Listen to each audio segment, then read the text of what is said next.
kabilat, andito naman si John Bilat. So, meron tayong siupas, masarap pa sa'yo. Ang ating siupas na napagkasarap ay ang init, mga kabilat, mga mukha kayong bilat.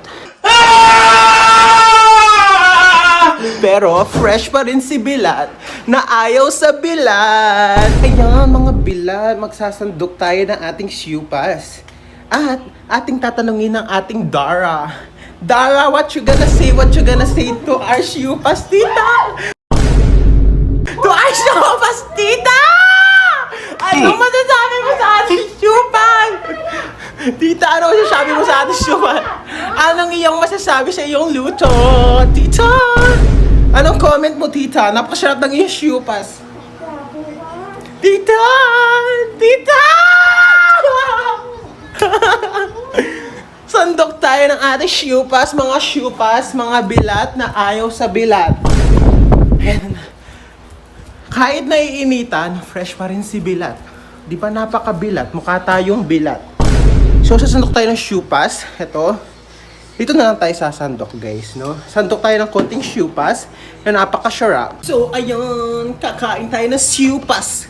Siupas na napakasarap. Naluto ni Tita Maria. Oh my God. Napakasarap at napakainit, my God. Oh, that's hot. That's hot. Ayan mga kabilat, napakainit. At kumakain tayo ng siupas. And guys, kahit na napakainit, fresh na fresh pa rin si Bilat. Na ayaw sa bilat. You know? Kumakain ng siupas, dapat fresh. Fresh ka lang dapat pag kumakain ka ng siupas. Ang lalaking fresh habang kumakain ng siupas. Ayan na. Napakasarap ng ating siupas, guys. Ayan.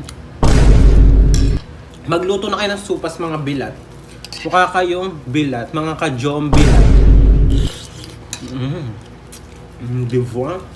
Lost kayo, fresh si Bilat. Kayo, hindi na kayo fresh. Tignan nyo si Bilat.